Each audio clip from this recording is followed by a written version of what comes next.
I could always trim it. Okay. And go. Are you looking to buy or sell a home in Santa Fe or surrounding areas? My name is Frank Senna. I'm a New Mexico mortgage lender. I've been doing this for over 30 years and have helped many families purchase homes around our area. And I have a special guest with me today. Her name is Beth Caldarello. She's a top producing agent with Coldwell Banker. Beth, tell us a little bit about who you are and how long you've been doing this business and what you love about it. Well, hey, Hi.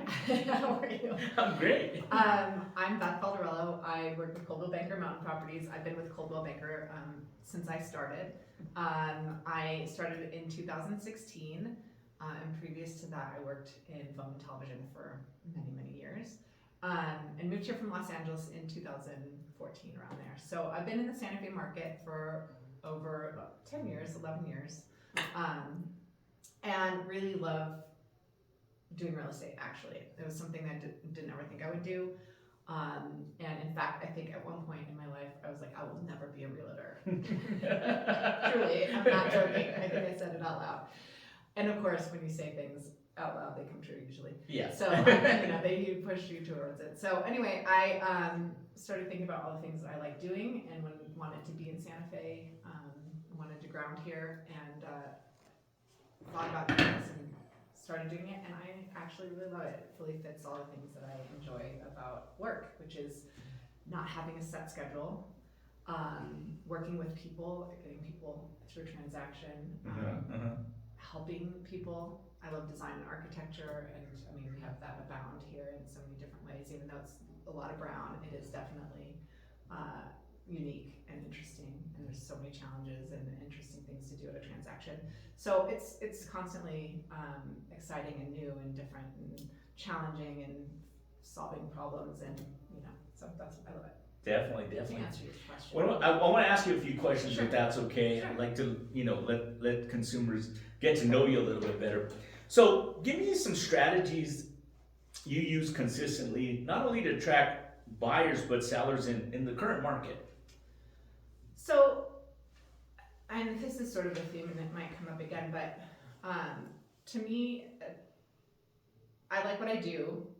I know the kinds of people that I like to help and who I want to help. And so just sort of being authentic, just being out in the world, doing the things I like to do, that really attracts people to you just in general. And so it's really just doing the things that I enjoy, whether it's great food or going to show, seeing play, art is really huge for me, going to art galleries and things like that. So, that's sort of like, I think that's how I attract. And then also referrals. I mean, I have great clients, and when you have great clients that you really work well with, they refer you. And so you get they're great friends, and they're great family. So yeah, it's amazing how you find your people, and absolutely, you do a great job. It's like organically your business comes to you because you've done a great job and people refer you. Yeah. Wonderful. Yeah. So how have recent market shifts changed your approach to pricing homes that you have listed? So it happened, the market change happened really quickly, and unfortunately had already listed a bunch of houses right away, right when it happened.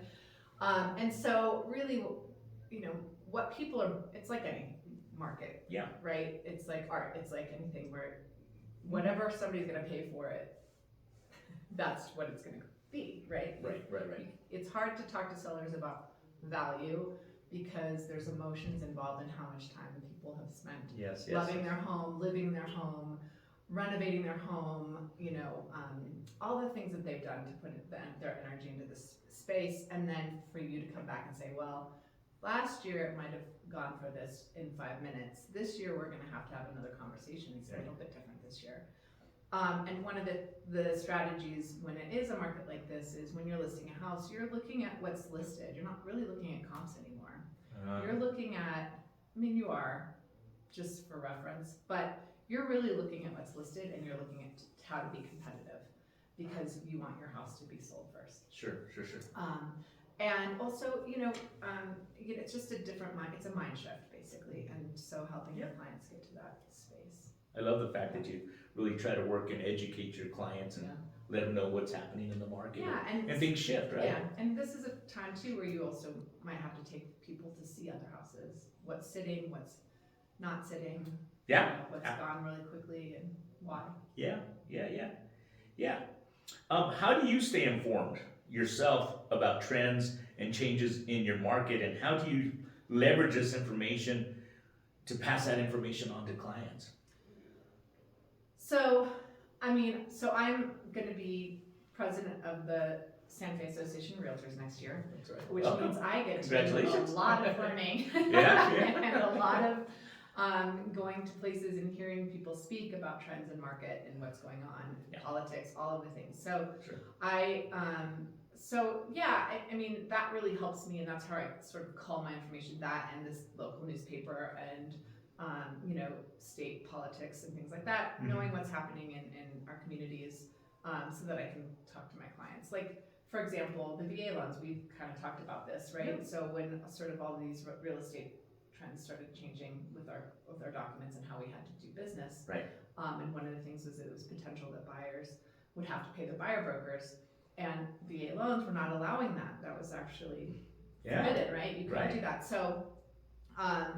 So being able to talk to my clients about that, but then also talking to the, being part of a community that's asking the VA department to say, hey, we need to change your rules because otherwise you're gonna have VA people that aren't gonna be able to buy homes. So having that information, just knowing that, is just super helpful and insightful for your clients.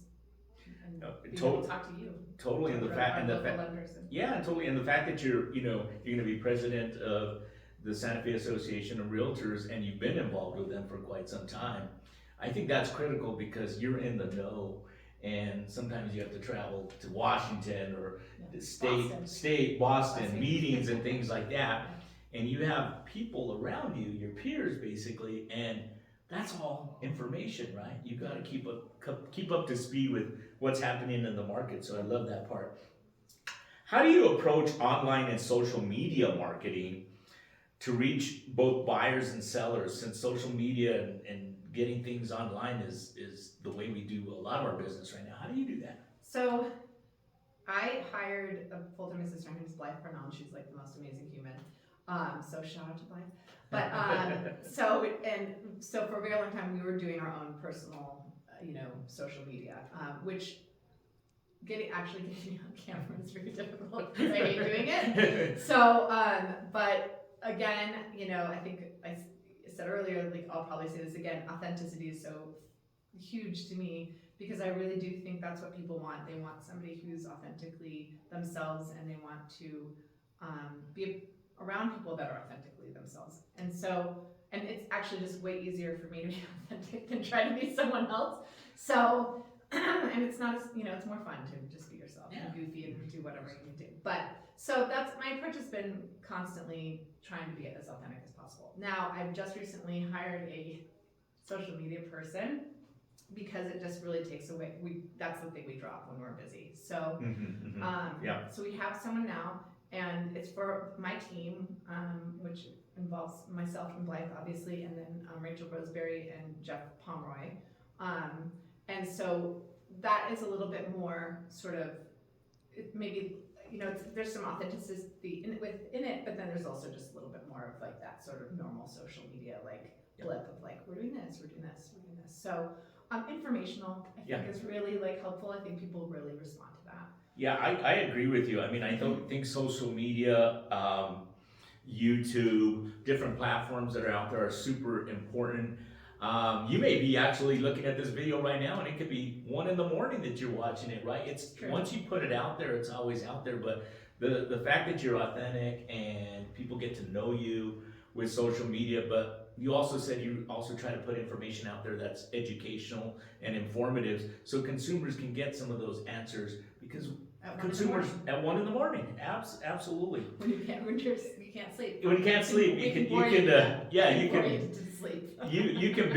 can binge on some videos, right, and learn a little bit about the Santa Fe market and that. So, you've been doing this for a while. You're obviously a very respected agent, you do a lot of business. There's other agents that, are new to the business, and you and I know this business is not easy, right? It takes a lot of hard work.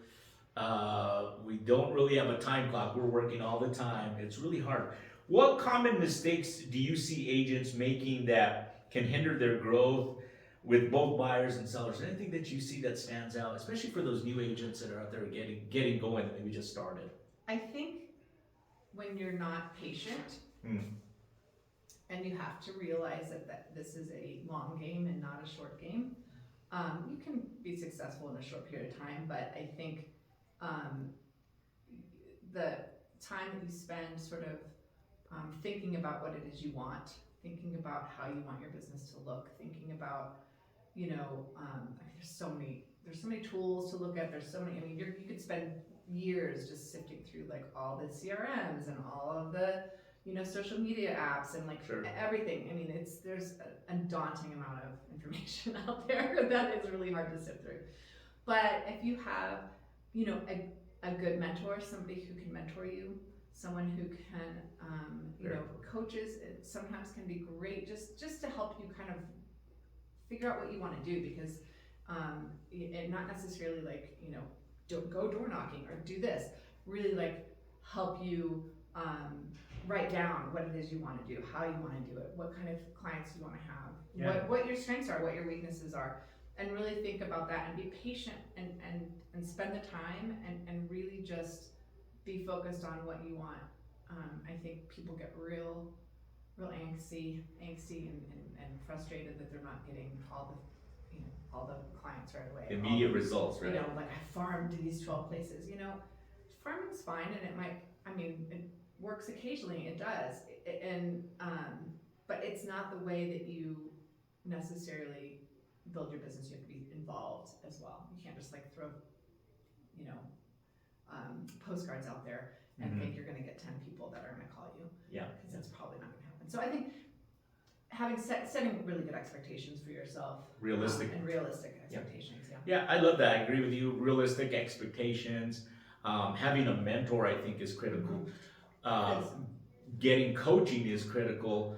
There are so many tools out there for a new agent to get going. However, not everybody's going to do business the same way. So I think over it's time, what feels good to you. it's again. Yeah, it's what feels good. You build your own style. Well, yeah. I mean, like I've never once knocked on someone's door, and I never will. It's never going to happen unless someone's chasing me and I need help. But I will not go there for business. Right. I just won't. It's just not who I am. It's not where I feel comfortable.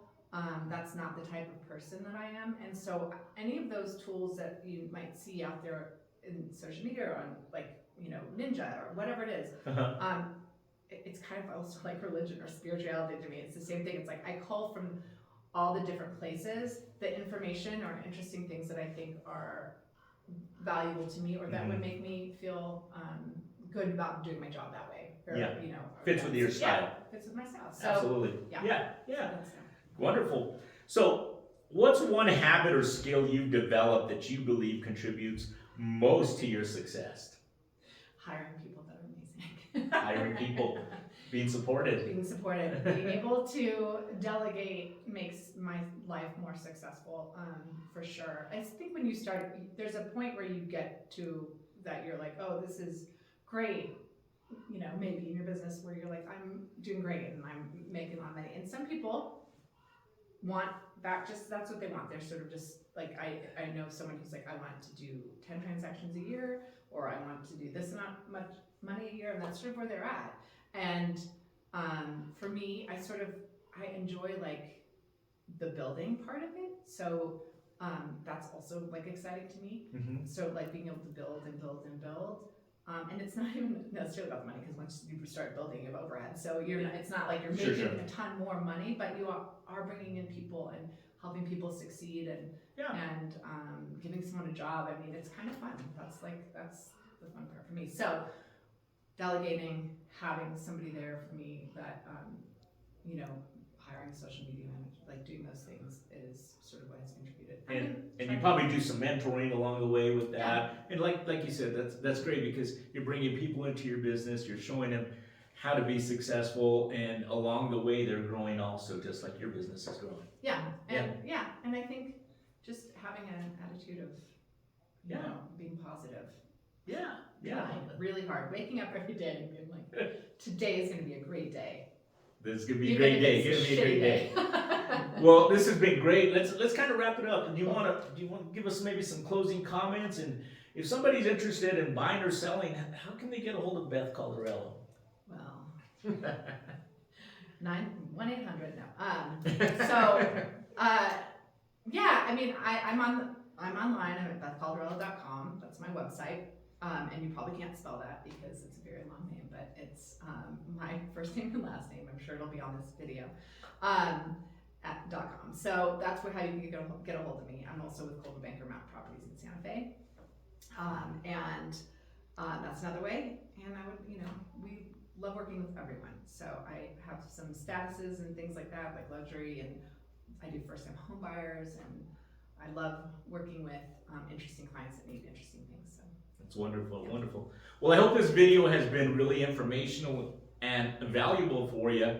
Again, this is Beth Caldarello with Coldwell Banker right here in Santa Fe, New Mexico. I am Frank Senna. I'm a mortgage loan officer. If you need some help getting pre-qualified and getting ready to buy your home, reach out to me. I'd be happy to help you with your financing needs. Or if you just have questions, I can be reached at 505-920-4629. Thank you so much, Beth, again. This was great. We appreciate you. Seeing you.